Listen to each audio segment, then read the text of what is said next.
نحمده ونصلي ونسلم على رسوله النبي الكريم الرؤوف الرحيم.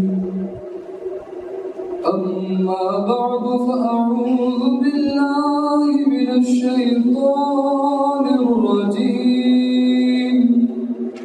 بسم الله الرحمن الرحيم. وإذ أخذ الله ميثاق النبيين لما آتيتكم من كتاب وحكمة ثم جاءكم رسول مصدق لما معكم لتؤمنن به ولتنصرنه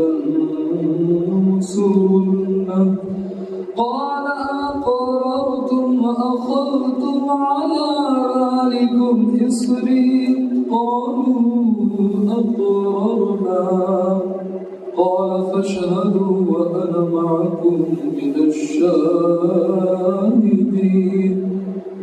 صدق الله مولانا العظيم وبلغنا رسوله النبي الكريم الأمين ونحن ذلك من الشاهدين والشاكرين والحمد لله رب العالمين. الصلاة والسلام عليك يا رسول الله وعلى آلك وأصحابك يا حبيب الله يا صاحب الجمال ويا سيد البشر من وجهك المنير لقد نور القمر لا يمكن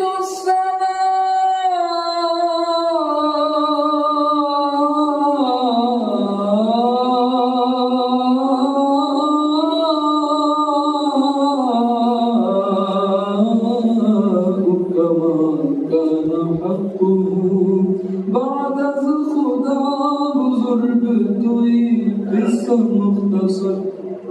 محترم سامعین کرام، الحمدللہ ربیع الاول شریف کی یہ چھٹی مجلس ہے. اللہ تعالیٰ کا بے حد احسان کو اس میں ہمیں اس مجلس کے اندر آنا بیٹھنا نصیب فرمایا. کل ہم نے حضور صلی اللہ علیہ وسلم کی شان سنی تھی کہ اللہ تبارک و تعالیٰ نے آپ صلی اللہ علیہ وسلم کو یہ شان عطا فرمائی کہ آپ کے لیے اللہ تبارک و تعالیٰ نے نبیوں سے عہد لیا، وعدہ لیا، پھر ان سے اقرار کروایا. اقرار کروانے کے بعد آپس میں نبیوں کو ایک دوسرے کا گواہ بنایا اور اس پورے واقعے کو اللہ تعالیٰ نے قرآن مجید میں بیان فرمایا. ارشاد فرمایا اور جب اللہ نے نبیوں سے وعدہ لیا کہ تمہیں جو کتاب و حکمت دی، تمہیں جو کتاب و حکمت دی جائے گی، پھر اس حال میں تمہارے پاس وہ رسول معظم تشریف لے آئے جو اس کی تصدیق کریں گے جو کچھ تمہارے پاس ہوگا. تمہاری نبوت و رسالت کی بھی وہ تصدیق کریں گے. وہ رسول جو تشریف لائیں گے ان کی شان یہ ہوگی مصدق لما معکم، وہ اس کی بھی تصدیق کریں گے جو تمہارے ساتھ ہوگا. لَتُؤْمِنُنَّ بِهِ وَلَتَنْصُرُنَّهُ. پھر انہیں حکم دیا، نبیوں کو رسولوں کو سب کو جمع کر کے پھر حکم دیا کہ تم ان پر ایمان لانا اور ان کی مدد کرنا. پہلے ہو گئی خبر، ہمیں خبر دی وَإِذْ أَخَذَ اللَّهُ مِيثَاقَ النَّبِيِّينَ کہ جب اللہ تعالیٰ نے نبیوں سے وعدہ لیا. قرآن مجید میں ہمیں خبر دی کہ امت محمدیہ کے لوگوں، تمہارے نبی کی شان یہ ہے کہ تمہارے نبی کے لیے اللہ نے، خالق کائنات نے سارے نبیوں اور رسولوں سے عہد لیا ہے. یہ خبر ہمیں دی. اور پھر خبر دی کہ رسولوں سے کہا گیا تمہارے پاس جب وہ رسول لائے تو تم اس پر ایمان لانا، اس کی مدد کرنا. رسولوں کو حکم دیا جا رہا ہے، ہمیں خبر دی جا رہی ہے کہ تمہارے رسول کی یہ شان ہے کہ تمہارے رسول کے لیے سارے رسولوں اور نبیوں کو حکم دیا گیا کہ ان پر ایمان لانا. کل کی تقریر سے تاکہ کنیکشن جڑ جائے.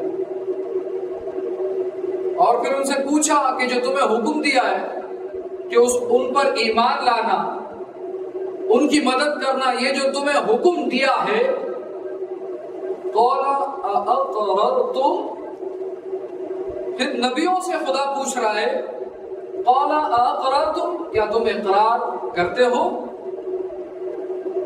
وہ کتنے مقرب بندے ہیں، لیکن اللہ عز و جل اپنے نبی کی شان کو ظاہر کر رہا ہے کہ نبیوں سے اقرار لے رہا ہے، کیا تم اقرار کرتے ہو؟ اور پھر پوچھتا ہے وَأَخَذْتُمْ عَلَى ذَلِكُمْ إِسْرِي، یہ جو میں نے تم سے وعدہ لیا ہے، کیا تم اس پر اس بھاری بوجھ کو، میرے اس بھاری بوجھ کو، میں نے جو تم سے عہد لیا ہے، اس کے بوجھ کو لیتے ہو، قبول کرتے ہو؟ نبیوں سے پوچھ رہا ہے، حالانکہ وہ کتنے مقرب بندے ہیں.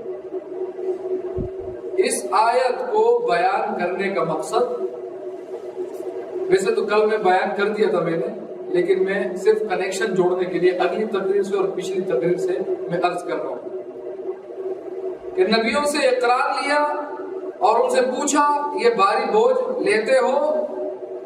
پھر انہوں نے جب اقرار کیا نا، نبیوں نے قالوا اقررنا، نبیوں نے کہا یا اللہ ہاں ہم اقرار کرتے ہیں، ہم یہ وعدہ کرتے ہیں کہ ہم ان کی مدد کریں گے، ان پر ایمان لائیں گے اور اس بھاری وعدے کو نبھائیں گے.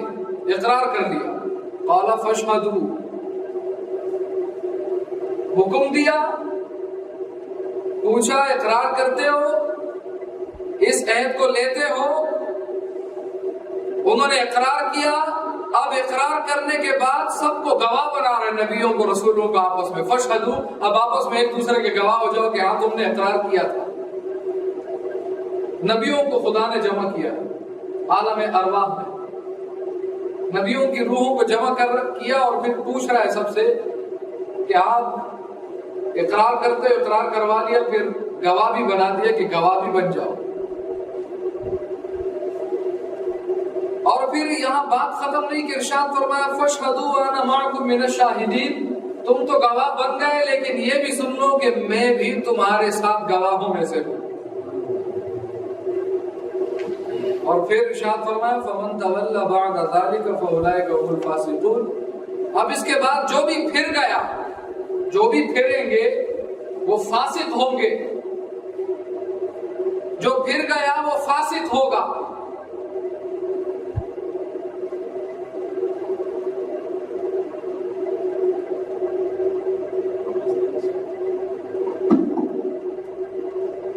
پھر ارشاد فرمایا جو پھر گیا وہ فاسق ہوگا. تو میرے بھائیوں ذرا آپ سوچیں کہ اللہ عز و جل کے اس حکم کے بعد، اس وعدے کے بعد، یہ اقرار لینے کے بعد، ایک دوسرے کا گواہ بنا دینے کے بعد، پھر یہ خبر بھی سنانے کے بعد کہ جو پھرا وہ فاسق ہوگا.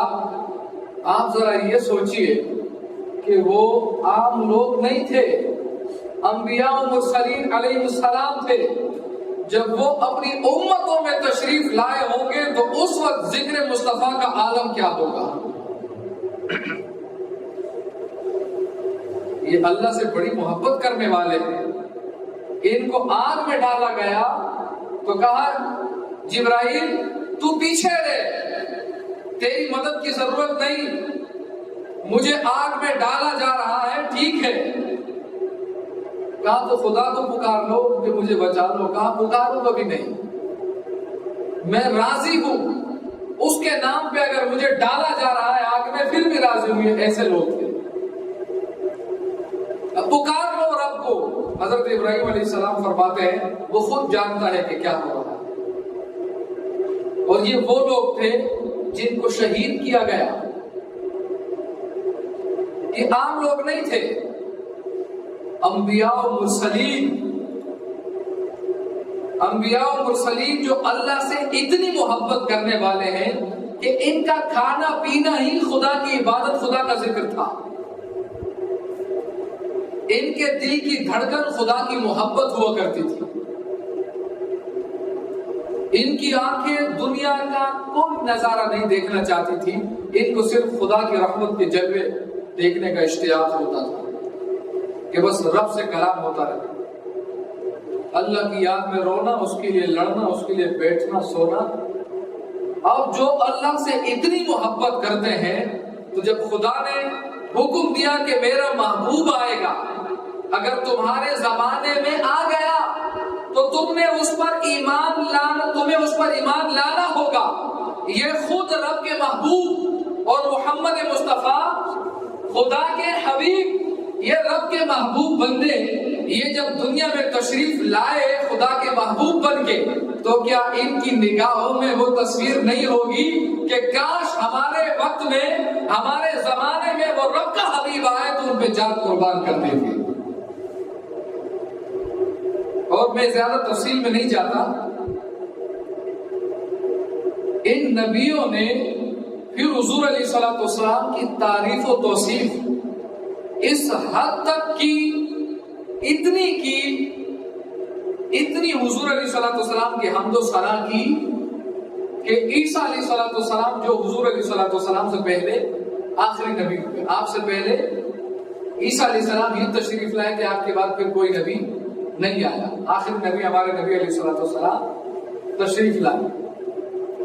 عیسیٰ علیہ الصلوۃ والسلام کے آسمان پر تشریف لے جانے کے بعد حال یہ تھا کہ لوگوں کو یہاں تک پتا تھا کہ مکہ میں فلاں پہاڑ کے اوپر محمد صلی اللہ علیہ وسلم تشریف لے کے جائیں گے، یہ بھی پتا تھا کہ محمد صلی اللہ علیہ وسلم اس گلی سے گزریں گے، یہ بھی پتا تھا کہ یہاں ان کا گھر ہوگا، یہ بھی پتا تھا کہ اس سال میں وہ پیدا ہوں گے، اس سال میں وہ نبی بن کر ظاہر ہوں گے، اس سال میں ہجرت کر کے مدینے جائیں گے، ان کے شہر مدینہ کے اندر کھجوریں کثرت سے ہوں گی، کھجوروں کے درخت ہوں گے، اور مدینہ طیبہ کے نام تک پتا تھے کہ وہ طیبہ ہے، وہ طابہ ہے، وہ طیبہ ہے، مدینے کے نام پتا ہے۔ ان کو یہ بھی پتا تھا کہ حضور علیہ الصلوۃ والسلام کے دوست کا نام ان کے دوست کا نام، دوست کا لقب صدیق ہوگا، اس کا نام ابو بکر ہوگا، حضرت عمر، حضرت عثمان، حضرت علی شیر خدا، دیگر صحابہ کرام کی نشانیاں تک انبیاء کرام اپنی امتوں کو بتا کے گئے تھے۔ یہ ہمارے نبی علیہ السلام کی شان ہے، یہاں تک کہ حضرت موسیٰ علیہ السلام نے، وہ ایک حدیث میں ہے کہ تقریباً 700 صفحات پڑھنے کے بعد، یہ صفحات حضور علیہ السلام کی شان پر مشتمل نہیں تھے، معذرت 720 پاس 70 پیجز، یہ 70 پیجز پڑھتے گیا اپنی کتاب تورات کے، ان 70 پیجز میں صرف اور صرف امت محمدیہ کے اوصاف تھے، امت محمدیہ کی تعریف تھی۔ تو ذرا یہ سوچئے کہ اگر تورات کے 70 پیجز پر امت محمدیہ کی تعریف ہے تو پوری تورات کس کی تعریف میں نازل ہوئی ہوگی؟ اسی لیے تو ان کو یہ بھی پتا تھا کہ محمد صلی اللہ علیہ وسلم وہ جو پیدا ہوں گے نبی، اس کا نام محمد ہوگا صلی اللہ علیہ وسلم، نام بھی پتا تھا۔ عیسیٰ علیہ السلام نے یہ بھی بتا دیا تھا اسمہ احمد، آپ کی کتاب میں زلفیں ہوں گی، آنکھوں میں سرخی ہوگی، یہ بھی ہے کتابوں میں کہ ان کی آنکھوں میں سرخی ہوگی، وہ تلوار حمائل فرمائیں گے، وہ آہستہ گفتگو فرمائیں گے، وہ بازاروں میں چیخنے چلانے والے نہیں ہوں گے اور وہ نرمی فرمائیں گے.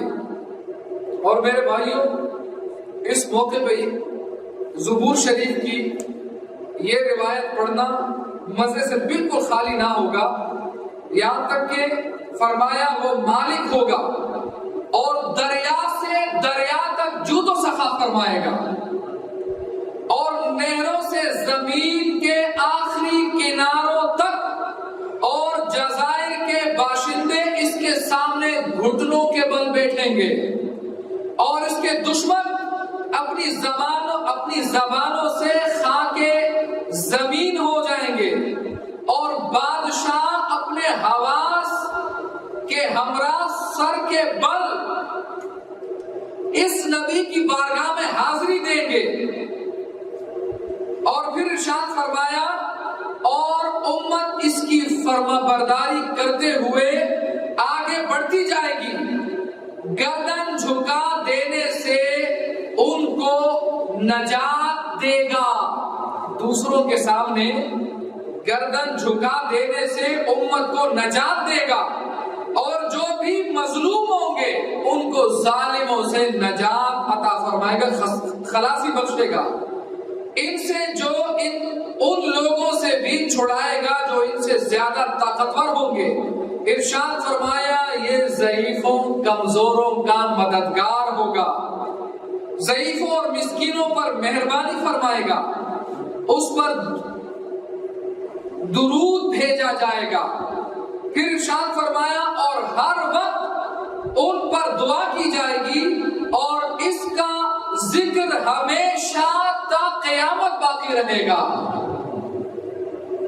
یہ زبور پڑھ رہا تھا میں، حضرت داؤد علیہ السلام کی کتاب، یہ زبور ہے. تو اللہ عز و جل نے وہ جو فرمایا وَرَفَعْنَا لَكَ ذِكْرَكَ، یہ آیت کریمہ اس کی اگر تشریح کی جائے تو 12 دن کیا پورا سال ہو سکتی ہے. آپ دیکھیے زبور میں کیسی آپ کی جود و سخا کی باتیں ہیں. بادشاہ آپ کے سامنے سر جھکائیں گے، وہ فقیروں مسکینوں ضعیفوں کا مددگار ہوگا. کیسی کیسی تعریف و توصیف اللہ عز و جل نے خود نبیوں سے کروائی آسمانی صحیفوں اور کتابوں میں. اسی لیے میں نے پہلے دن عرض کیا تھا کہ یہ تو ہماری خوش نصیبی ہے، خدا کا کرم ہے کہ ہم یہاں حاضر ہیں. اور میرے بھائیوں اسی پر بس نہیں ہے، اللہ عز و جل نے نبیوں سے حضور علیہ السلام کی تعریف و توصیف اس قدر کروائی، آپ کی نشانیاں نبیوں نے اس قدر عام کی کہ مکہ کی گلیوں میں لوگوں کا یہ عالم تھا کہ جب مکہ میں کسی ماں کے پیٹ میں بچہ ہوتا تھا تو وہ کہتے تھے لڑکا ہوگا تو نام محمد رکھیں گے. یہ نام اتنا مشہور ہو گیا تھا، اتنا مشہور. ابھی آپ علیہ السلام پیدا ہی نہیں ہوئے تھے، نام پہلے سے اتنا مشہور ہے کہ لوگ آپ کے نام پہ نام رکھ رہے ہیں کہ شاید یہی ہو، شاید یہی ہو. اور جس رات آپ پیدا ہوئے ایک یہودی کو بلایا گیا، ان کے ایک گرو کو بلایا گیا، اس سے کہا کہ بچہ پیدا ہوا ہے جس کا نام محمد ہے. واقعہ لمبا ہے، میرا جو مقصود ہے میں وہ عرض کرتا ہوں. وہ جب آیا حضور علیہ السلام کو دیکھا، دیکھنے کے بعد آپ کو پلٹا، آپ کے دونوں شانوں، آپ کے دونوں کندھوں کے بیچ میں، دونوں کندھوں کے بیچ میں دیکھنے کے بعد وہ اٹھا اور بے ہوش ہو کر گر پڑا. لوگ حیران. جب ہوش میں آیا پوچھا کیا ہوا؟ محمد صلی اللہ علیہ وسلم کے کندھے میں کیا نظر آیا کندھوں کے بیچ میں جس نے تجھے بے ہوش کر دیا؟ اسے تو پتا تھا، وہ تو جانتا تھا، موسیٰ علیہ السلام کی کتاب اس کے ہاتھ میں تھی، حضور علیہ السلام کی ایک ایک نشانی سے واقف تھا. حضور علیہ السلام کے دونوں کندھوں کے بیچ میں مہر نبوت تھی، مہر نبوت تھی. اس نے جب پلٹ کر دیکھا حضور علیہ السلام کے کندھوں کے بیچ مہر نبوت نظر آئی. آپ کا جلال ایسا تھا کہ وہ یہودی بے ہوش ہو گیا.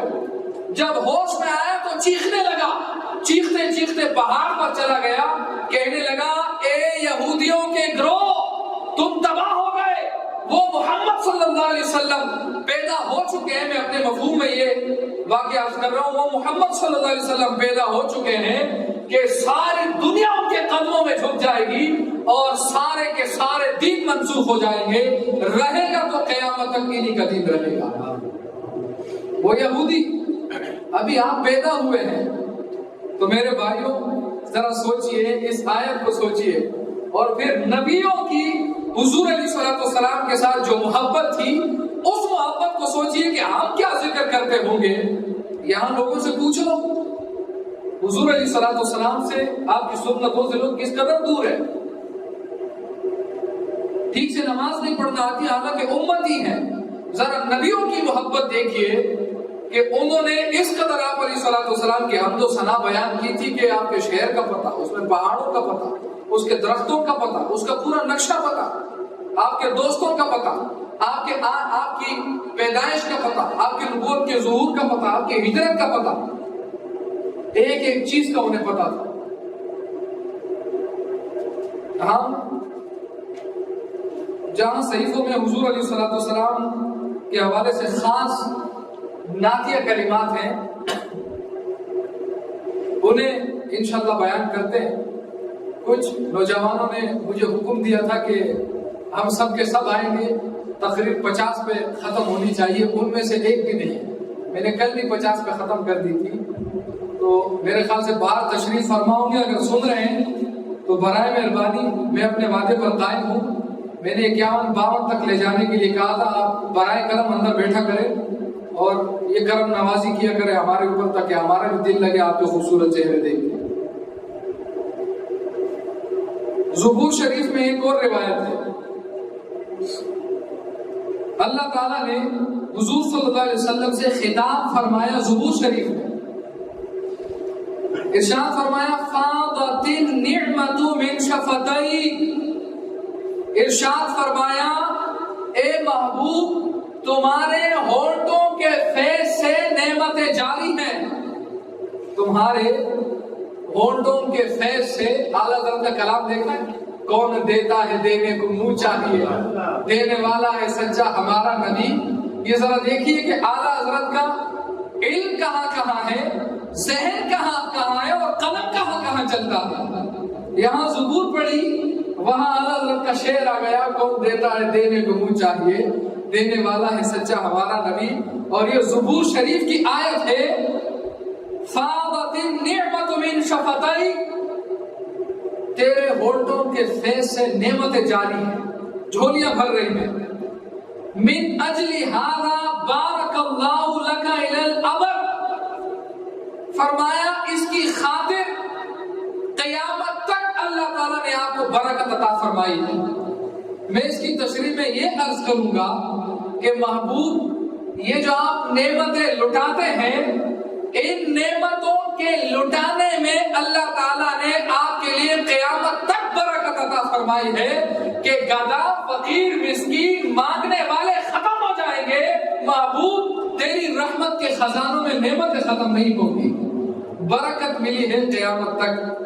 پھر ارشاد فرمایا، اور یہ میں بیچ کی آیت کو چھوڑ کے ٹائم بچاتے ہوئے آگے نکلتا ہوں۔ ارشاد فرمایا جمیع الامم یخرون تحتک، ارشاد فرمایا ساری امتیں آپ کے سامنے جھکی ہوئی ہیں۔ اور پھر اسی زبور شریف میں حضرت داؤد علیہ السلام نے پروردگار کی بارگاہ میں رو کر درخواست کی کہ یا رب سنت ظاہر کرنے والے پیغمبر کو بھیج دے تاکہ لوگ جان لیں کہ مسیح یعنی عیسیٰ علیہ السلام بشر ہیں اور وہ معبود نہیں۔ میرے بھائیوں، ایک نبی دعا کر رہا ہے کہ عیسیٰ علیہ السلام کے زمانے میں ہونے والے فتنے کو محمد مصطفیٰ صلی اللہ علیہ وسلم کے وسیلے سے ختم فرما دے۔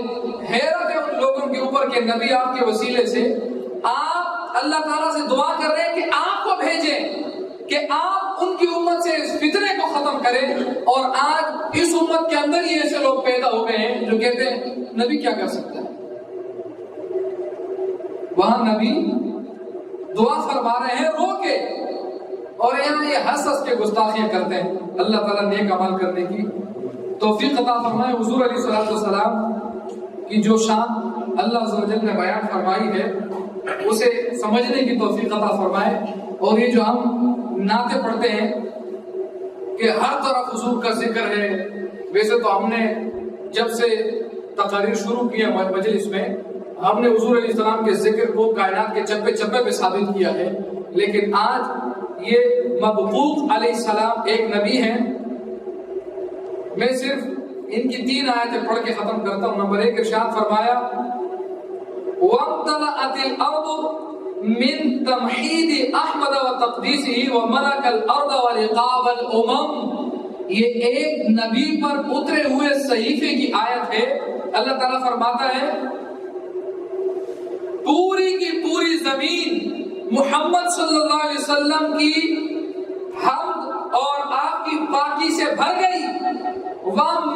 وَمَلَكَ الْأَرْضَ وَرِقَابَ الْأُمَمِ، اور ارشاد فرماتے ہیں محمد صلی اللہ علیہ وسلم پوری زمین اور ساری امتوں کی گردنوں کا مالک ہو گیا۔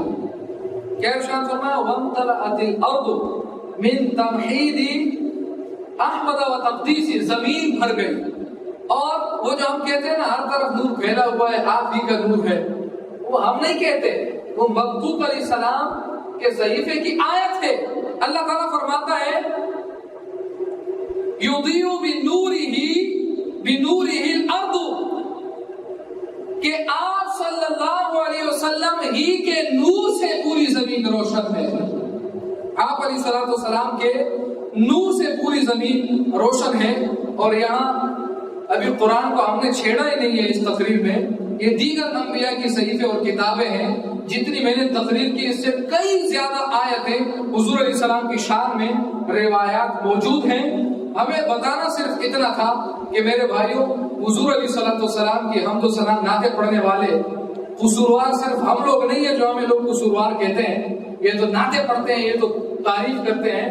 میرے بھائیوں، اگر اللہ تعالیٰ نے ذرا سی نظر دی ہوتی، ذرا سی عقل دی ہوتی، اور کم از کم کسی سنی جسے مشرک اور کافر کہا جاتا ہے، اگر ان کی کتابیں نہ صحیح، یہ کتاب جو اعلیٰ حضرت سے پہلے کے عالم کی لکھی ہوئی ہے اور انہی کے بزرگوں کے خاندان کے ایک عالم کی ہے، یہ کتاب پڑھ کے ایسا لگتا ہے کہ اعلیٰ حضرت نے لکھی ہو، کسی سنی نے لکھی ہے۔ آپ کو پڑھ کے ایسا لگے کہ یہ تو مولانا نورانی صاحب نے لکھی ہے، یہ تو مولانا خوشتر صاحب نے لکھی ہے، یہ تو مولانا الیاس قادری صاحب نے لکھی ہے، یہ تو ہمارے پیر و مرشد کی لکھی ہوئی ہے۔